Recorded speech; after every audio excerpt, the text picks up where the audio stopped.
Mais avant cela, ce bulletin d'alerte météorologique de niveau orange, de fortes pluies localement orageuses de 20 à 40 mm sont attendues demain dans plusieurs provinces du royaume, notamment Knetra, Mohammedia, Casablanca, Rabat, Salé et Skhairat Tmara.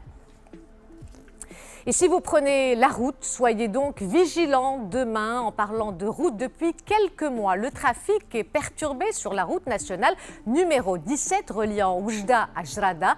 Le tronçon subit d'importants travaux de rénovation sur 71 km réalisés sur 3 tranches. La première est prête. En plus d'améliorer la circulation, ces travaux jouent aussi un rôle dans la stratégie de développement social et économique de la région de l'Oriental. Oussama Ofker et Salim Abnabo. Les automobilistes l'attendaient avec impatience. Les travaux de la première tranche sont terminés. Les automobilistes peuvent désormais profiter de ce tronçon flambant neuf, plus large, plus sûr, sur une vingtaine de kilomètres.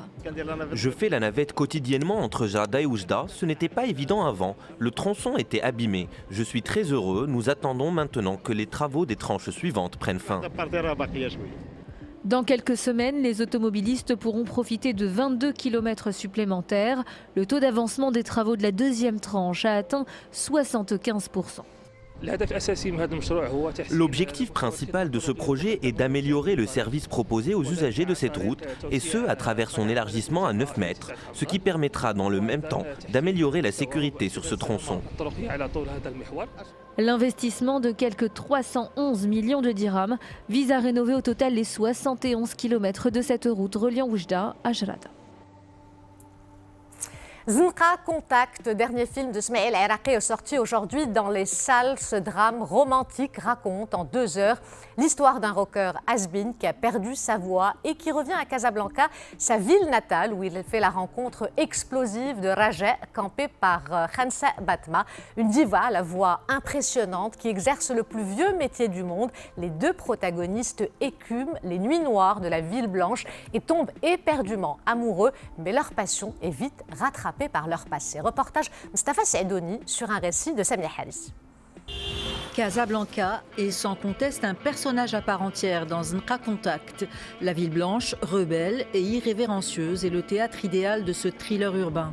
Casablanca où la rockstar déchue, Larsen Snake, trouve refuge après avoir fui Londres. Il rencontre Raja, amazone sulfureuse à la voix d'or. Entre ces 2 âmes écorchées naîtra un amour fusionnel.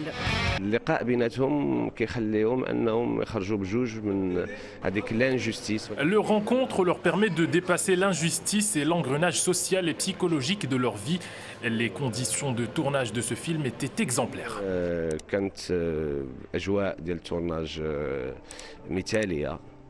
Le film de Smaïl Erraqi sort aujourd'hui dans les salles après avoir attendu près de 2 ans à cause de la crise sanitaire. À la 77e édition de la Mostra de Venise, Zinqa Contact a raflé le prix Horizonti de la meilleure interprète pour Khansa Batma, bluffante dans ce premier rôle au cinéma.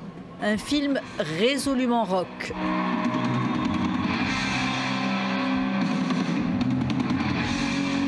C'est un film très musical en fait. Le personnage principal est une ancienne rockstar. Qui a eu beaucoup de succès dans les années 80-90. والخدمه ديالي هي en tant que compositeur نصاوب الموسيقى ديال هذا le personnage.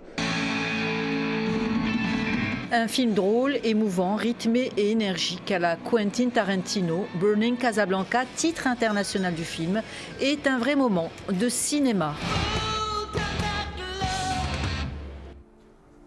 Et on va tout de suite retrouver en direct de Cinéma Atlas à Rabat le réalisateur du film, Smaïl Erraqi. Smaïl Erraqi, bonsoir. Alors, vous avez assisté aujourd'hui à 2 projections de Zinqa Contact. Est-ce que vous avez pu un petit peu ressentir déjà les réactions du public ? Absolument, oui.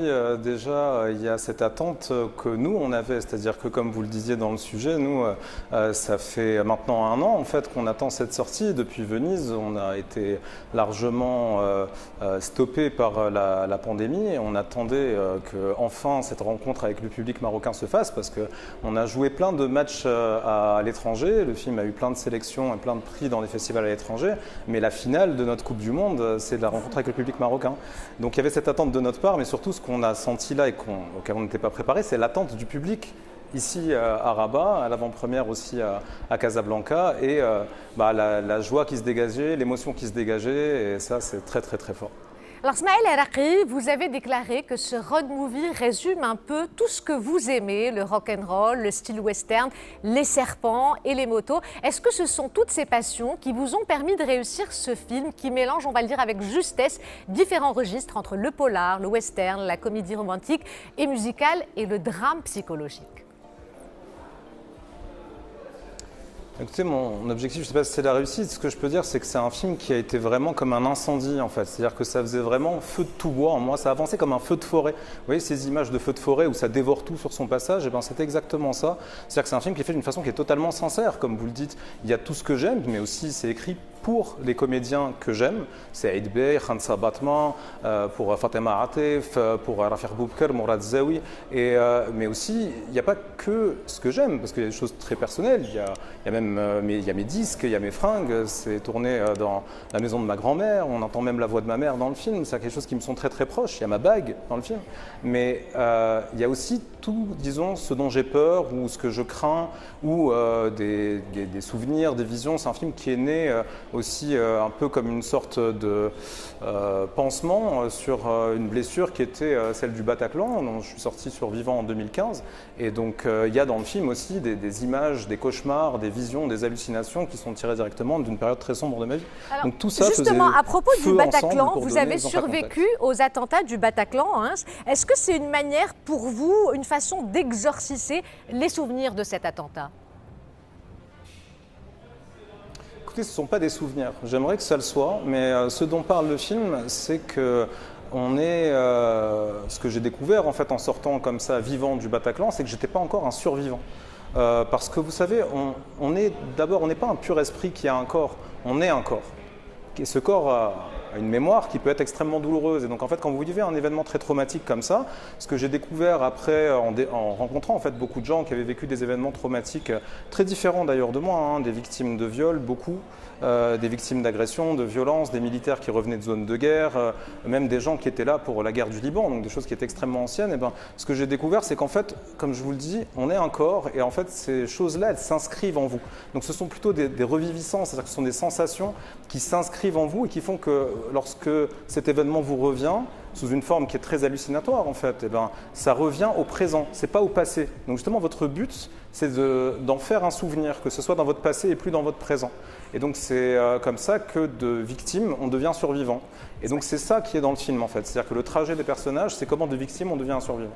Une dernière question rapidement, Smaïl Erraqi, sur la musique. Zunqa Contact est ce qu'on appelle un film rock'n'roll dans tous les sens du terme, mais la musique y joue un rôle prépondérant. Comment s'est passée votre collaboration avec le compositeur du film, Alexandre Tartière? Bah écoutez, Alexandre et moi, on se connaît en fait depuis extrêmement longtemps. Ce qu'il y a de particulier dans Zunqa Contact, c'est que c'est vraiment un film de famille. C'est-à-dire que j'ai donc écrit les rôles pour ces comédiens que j'admire et que j'aime par-dessus tout. Sans Khansa Batman, le film n'existe pas. C'est-à-dire que c'est un film ce qui lui permet de ne pas être une comédie musicale, c'est que Khansa interprète en fait en permanence lorsqu'elle chante. Ce n'est pas Khansa Batman qui chante, et lorsqu'elle chante en live dans le film. Il y a beaucoup de musique live. Mais donc le travail en fait avec Alexandre, ce que ça a eu de particulier, c'est que moi, si vous voulez, la première page de mon scénario, eh ben, c'était une playlist. Les chansons que vous entendez dans le film sont tirées de mes disques. Et le travail sur la musique avec Alexandre, eh ben, en fait, il a été fait en même temps que le scénario. Donc il y avait vraiment cette espèce d'échange continu où moi je lui envoyais des bouts de paroles, parce que j'écris les paroles des chansons, et lui m'envoyait des idées de riff, des idées très particulières sur le scénario, sur le déroulé, sur la mise en scène. En fait, ce qui avait de formidable, c'est qu'on a pu enregistrer la musique, ce qui est en fait un peu la musique du passé du personnage, avant le tournage. Et donc moi, il y a quelque chose auquel je crois beaucoup, c'est que vous savez, le cinéma, c'est une forme de synesthésie, c'est-à-dire que la musique appelle des couleurs, les sons appellent des couleurs, appellent des mouvements, appellent des formes, et donc je pense que ces choses-là se correspondent. Donc le fait d'avoir la musique avant, ça faisait que chaque personne de l'équipe, quelque part, son cœur battait au même rythme, on était tous exactement dans le même rythme et dans le même ton. Voilà. Smaïl Erraqi, merci beaucoup. Je rappelle que vous êtes le réalisateur de Zunqa Contact qui est sorti aujourd'hui dans les salles.